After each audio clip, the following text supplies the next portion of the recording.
I'll never forget the night I drove back into town and saw the porch light flickering on my grandfather's old ranch house. It felt like the land was calling me home. But I had no idea that within hours, a woman named Karen and her precious HOA would try to tell me I had no right to be there. When I stepped out of my truck, the gravel crunched under my boots, and I could almost hear my grandfather's voice echoing, "This land will always be yours. Don't ever let anyone take it from you." It had been years since I'd been back. Life had pulled me into the city, into long commutes, deadlines, and noise. But after Grandpa passed, and my parents too, the ranch was all that was left of my family's legacy. I thought I'd be welcomed back. After all, everyone in town used to know my family. My grandfather helped build that community. He lent tractors, shared hay, even hosted 4th of July cookouts where kids waved flags on horseback. But when I came back, things had changed the next morning.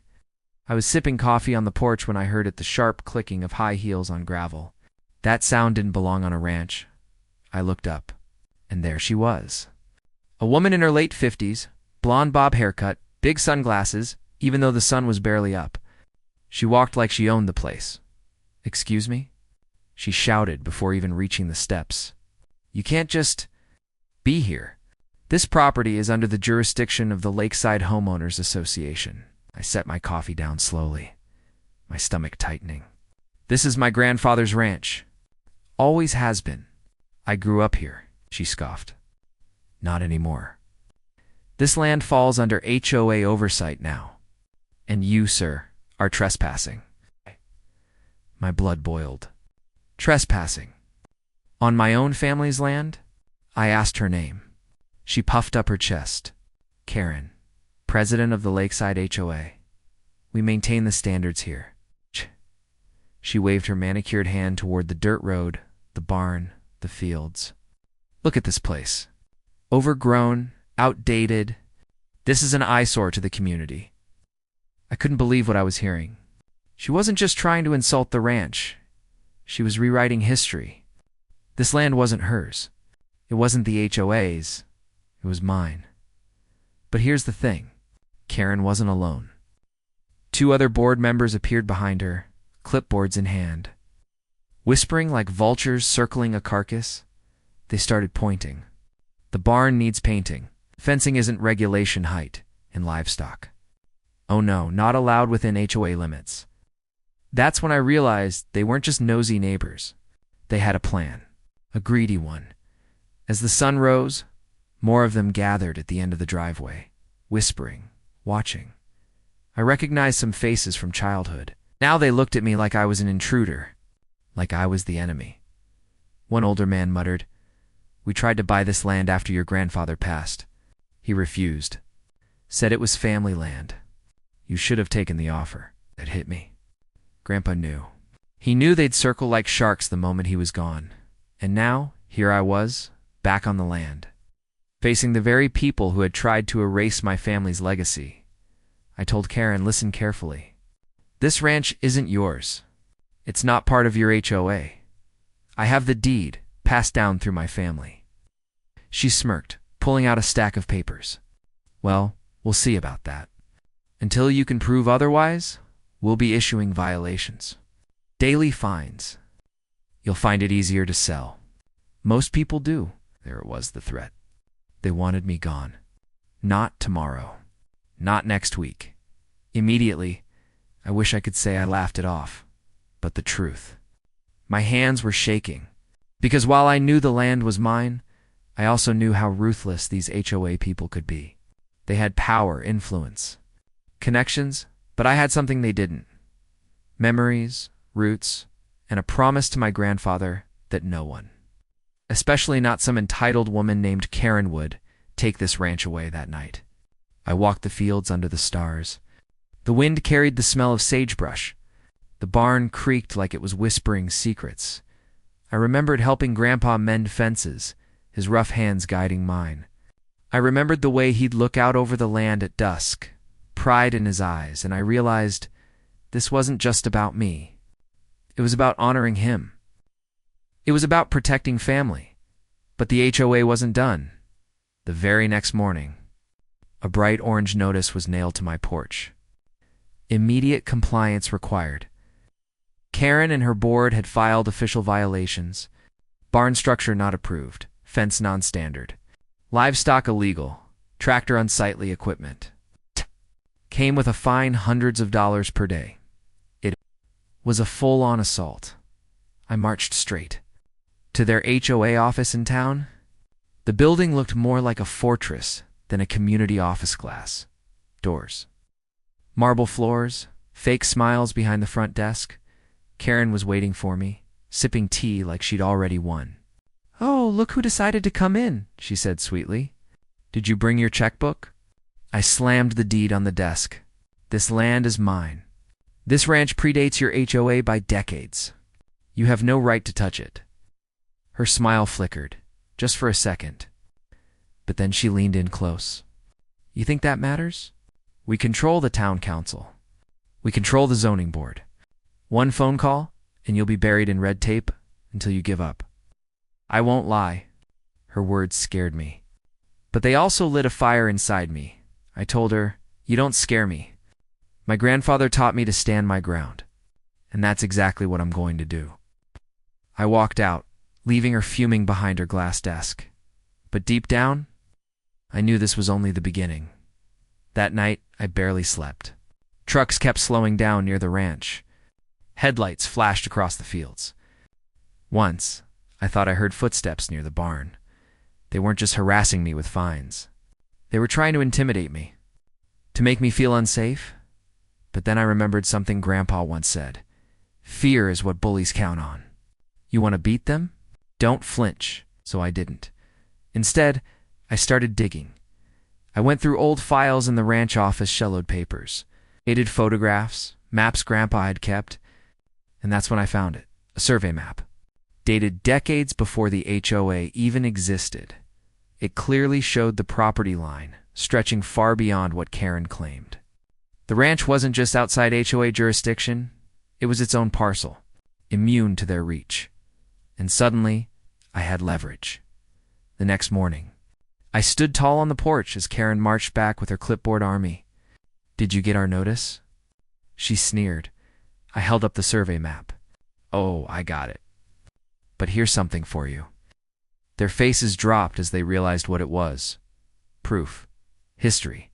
A paper shield, stronger than their threats. Karen's voice shook. "This doesn't change anything. We'll challenge it. We'll take you to court if we have to." I smiled. "Then I'll see you in court.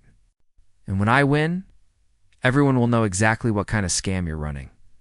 The crowd murmured. Some of the neighbors who had been silent before began shifting uncomfortably, because deep down, they knew. The HOA had overreached, and I wasn't backing down. But I also knew Karen wasn't the type to give up quietly. And as the sun set behind the ranch that evening, I couldn't shake the feeling that she was planning her next move. The battle was just beginning. The following week was like living under siege. Every day I'd wake up to find something new waiting for me. Urgent violation notice plastered to my barn door. Strange cars parked on the road with people snapping photos. And Karen strutting up and down the property line like a hawk watching its prey. But the worst was when I discovered my fences cut. I'll never forget the sight. One morning I walked the northern pasture and found the wire slashed clean through, posts kicked over, and hoof prints trailing off into the woods. My cattle were gone. I searched for hours. Heart pounding, boots sinking in the mud. Finally, I found them herded into a neighbor's lot down the road. That neighbor, an older rancher I remembered as Mr. Talbot, shook his head when I asked what happened. "Son," he said quietly, "you've made enemies with the HOA. They'll bleed you dry till you give in. Be careful." I clenched my fists so tight my knuckles turned white. This wasn't about fences or paint or community standards.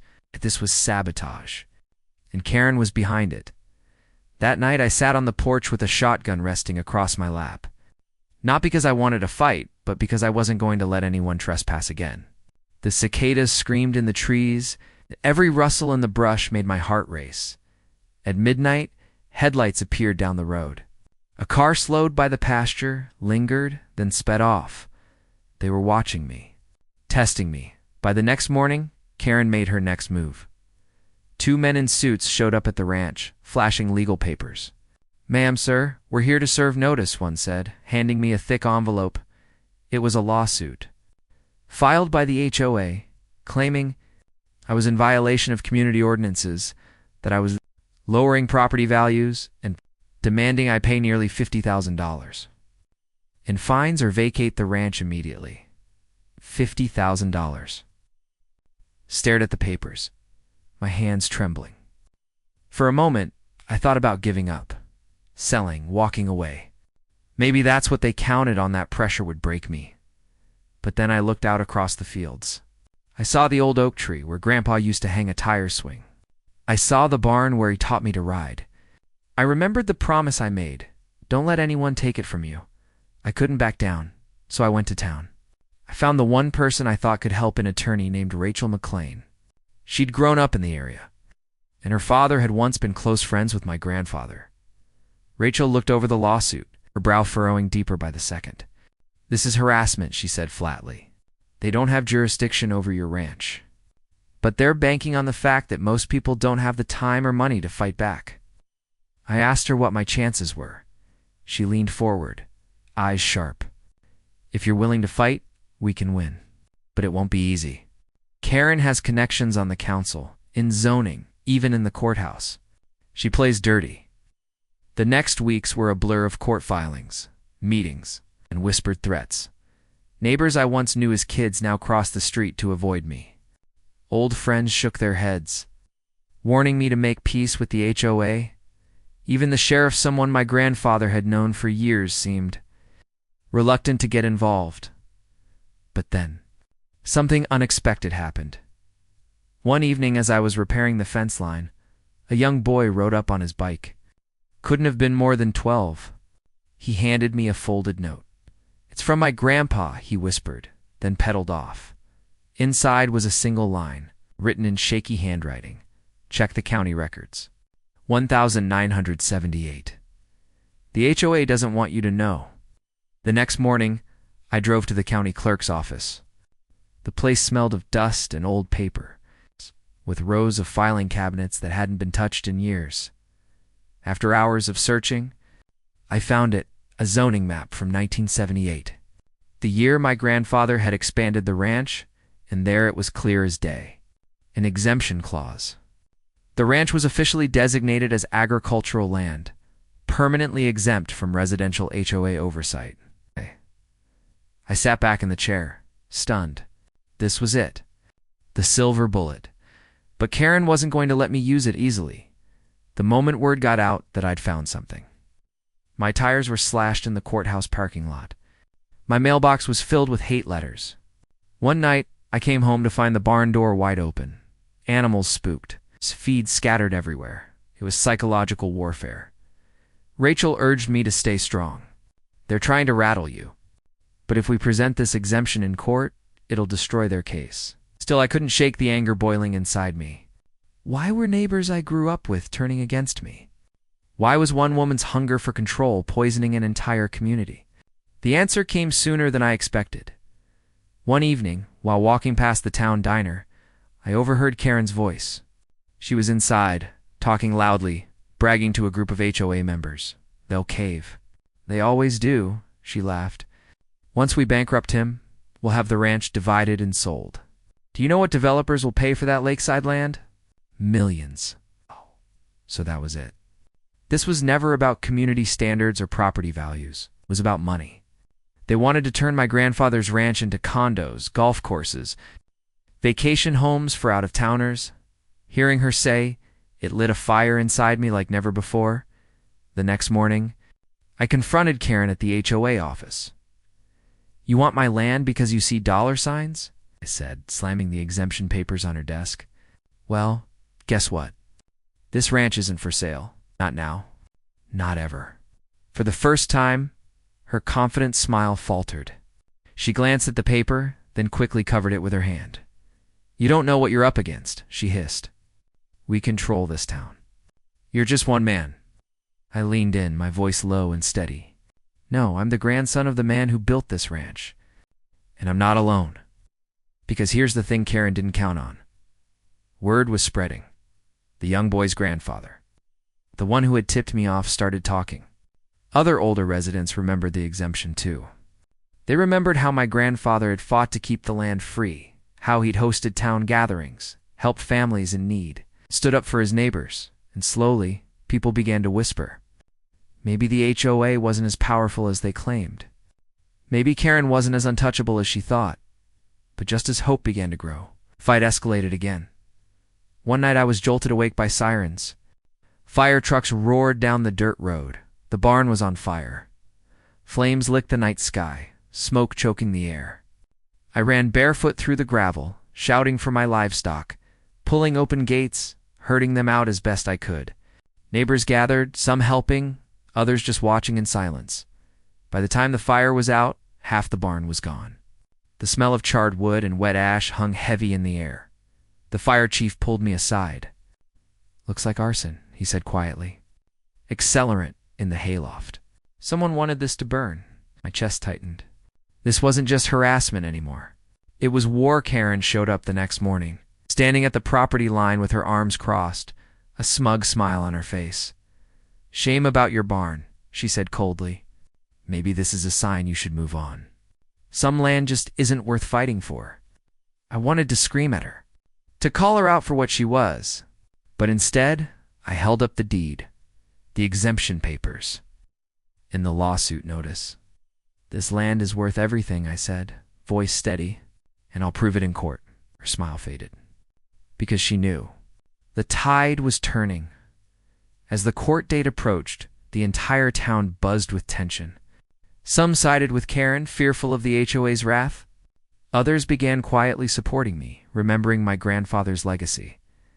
I spent sleepless nights preparing with Rachel, gathering every piece of evidence, photos, maps, testimonies from older residents who remembered the exemption. The night before trial, I walked the ranch one last time. The fields glowed under the moonlight, the oak tree standing tall like a silent guardian. I whispered into the wind as if Grandpa could hear me. "I won't let them win. I promise." The morning of the hearing, the courthouse was packed. Karen swept in with her board members, dressed sharp, smiling like victory was already hers.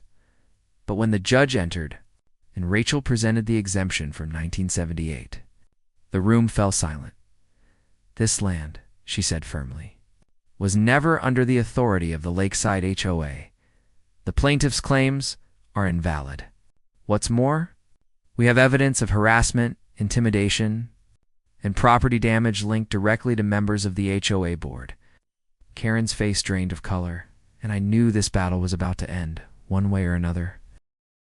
When I walked into that courthouse for the final hearing, I could feel every eye on me. Some faces were hostile, others uncertain, but just a few, nodded with quiet encouragement. Old neighbors, folks who remembered my grandfather, who remembered the cookouts, the hay rides, the way he always opened his land to the community, and in the center of it all sat Karen, her hair perfectly styled, pearl necklace gleaming under the fluorescent lights, that smug smile plastered on her face as though the outcome was already sealed. But behind her, I noticed something new, a row of HOA board members whispering nervously, glancing at each other like cracks were starting to form in the armor. The judge, a stern man with silver hair, opened the proceedings. "We are here to determine the validity of the HOA's claims against the defendant, and to address counterclaims of harassment, intimidation, and damages." My heart hammered in my chest. This was it. Everything: my family's legacy, my grandfather's promise. My future rested on what happened in that room. Rachel stood first, calm and steady. "Your Honor," she began, "the HOA's case is built on a lie. They claim jurisdiction over property that was never theirs to govern. This ranch has been exempt from residential development ordinances since 1978. When the county designated it as agricultural land, I present the official exemption, signed and recorded." She handed the document to the bailiff, who brought it to the judge. Karen's face tightened. She whispered fiercely to her attorney, who immediately jumped up. "Your Honor, that exemption is outdated. It no longer applies under current zoning laws.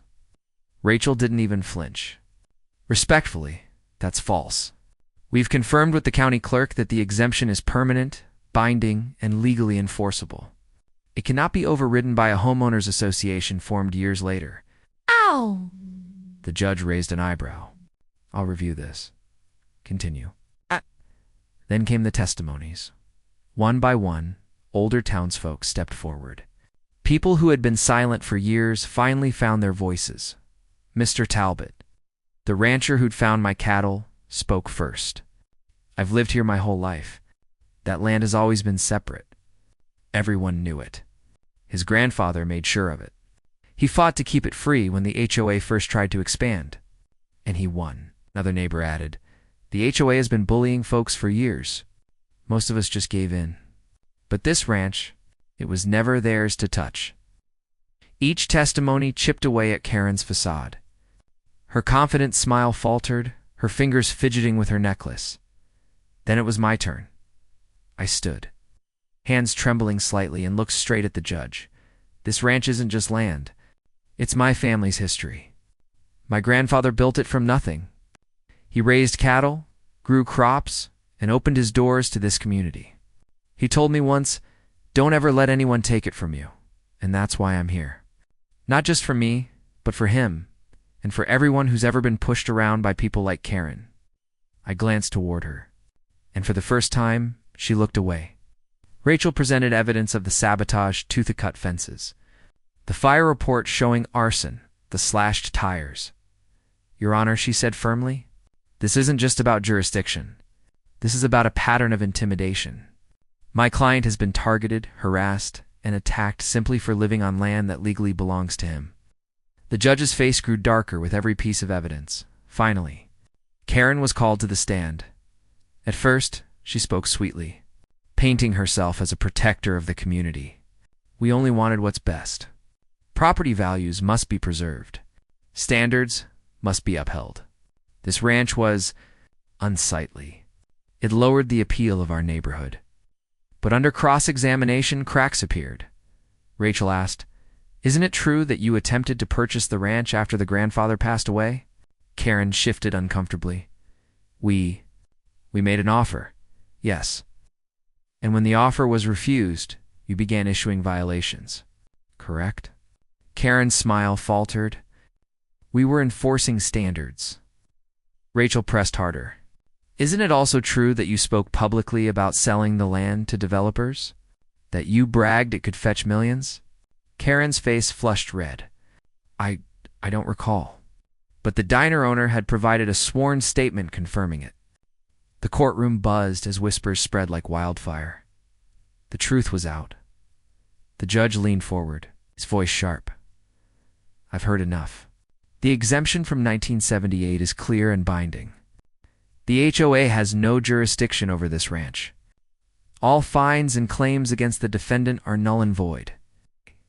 He paused, his gaze locking onto Karen. Furthermore, the evidence strongly suggests harassment and malicious intent by the HOA board, particularly its president. This court will be referring these matters to the district attorney for potential criminal investigation. Karen's jaw dropped. The room gasped, and I felt a wave of relief, so powerful I nearly collapsed. The hearing ended, and I stepped out into the sunlight. For the first time in months, the weight on my shoulders lifted. Neighbors who had once avoided me now approached, shaking my hand, clapping my back. Your grandfather would be proud, one said softly. You did what we couldn't, another whispered. Even Mr. Talbot nodded, tipping his hat. Told you to be careful, but you stood tall. Good on you. But Karen? She stormed out of the courthouse, red-faced and trembling, barking at her board members who now looked more like frightened children than loyal soldiers. For all her power, her threats, her smug control, she was defeated, exposed. And in that moment, I realized something. People like her only thrive when others stay silent. When no one fights back, that night I stood on the porch again, staring out at the ranch. The barn was half burned, the fences scarred, but the land was still mine. I felt the cool wind brush across my face, carrying the scent of sage and pine. And I swore I could hear Grandpa's voice again, soft and proud. "You did it, kid. You kept the promise." Tears stung my eyes, but this time they weren't from anger or fear. They were from pride. From relief. From finally feeling like the ranch was safe again. Weeks later, the town council dissolved the HOA's control over agricultural borders. The district attorney opened an investigation into Karen and her closest allies for fraud and intimidation. And slowly, the town began to change. Neighbors started waving again. Kids rode bikes past the ranch, laughing. Some even came by to help rebuild the barn, just like old times when Grandpa hosted gatherings. It felt like a wound was finally healing. One evening, Rachel joined me on the porch sipping sweet tea as the sun dipped behind the hills. "You know," she said, "most people would have given up, sold, walked away, but you didn't." I smiled faintly. It wasn't an option. "This land isn't just dirt and grass. It's family," she nodded, then added softly, "and now it's justice." Looking back now, I realize something important. Life has a way of testing us. Sometimes it comes in the form of greedy neighbors, power-hungry HOAs, or people like Karen who think control is more important than respect. But sometimes those battles remind us of who we are. They remind us of where we come from, of the promises we've made, and of the values that matter most: respect, family honor, community. Standing up even when it's hard. So if you're listening to this and you faced your own Karen, your own HOA nightmare, your own battle against people trying to take what's rightfully yours, don't give up. Because sometimes the strongest weapon you have is simply refusing to back down. And as I sit here tonight, watching the porch light flicker on the same ranch my grandfather built, I know one thing for certain: they tried to take it. They tried to break me. But in the end, the ranch is still mine. And it always will be. Asterisk if you've ever had an HOA, a Karen, or an entitled neighbor try to control you. I'd love to hear your story in the comments. Let's share them, because together we prove something powerful. Family, dignity, and respect are worth fighting for every single time.